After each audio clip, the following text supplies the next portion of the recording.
पहिल्याच टप्प्यामध्ये कल्याण डोंबिवलीच्या नागरिकांनी महायुतीच्या 21 जागा बिनविरोध या ठिकाणी निवडून दिलेल्या आहेत।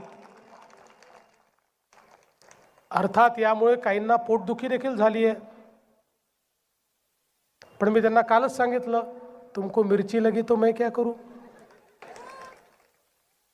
आता जर तुम्हाला या ठिकाणी उमेदवार मिळत नाहीये आणि या कल्याण डोंबिवली महानगरपालिकेचा विश्वास, इथल्या जनतेचा विश्वास हा जर या ठिकाणी आमचे एकनाथराव शिंदेजी आणि रवींद्र चव्हाणजींवर आहे आणि त्यामुळे ते जर आम्हाला बिनविरोध या ठिकाणी निवडून देतायत तर तुम्हाला काय एवढं दुःख होतं।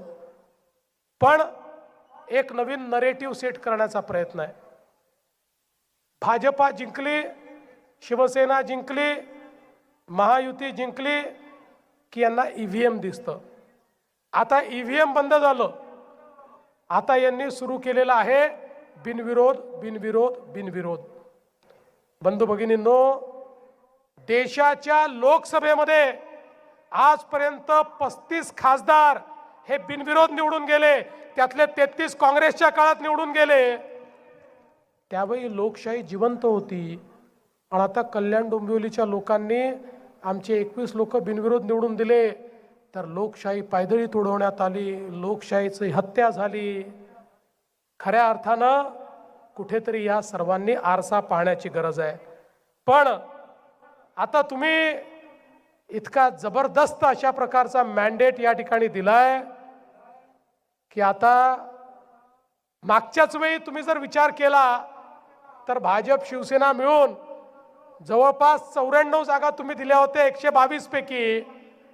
आता तर आम्ही एकजूट आहोत, ताकद मोठी आहे, केलेली कामं आहेत। त्यामुळे कल्याण डोंबिवली महानगरपालिकेच्या इतिहासातला सगळ्यात मोठा विजय हा यावेळी मिळाला पाहिजे, ही विनंती करण्याकरता मी आलेलो आहे।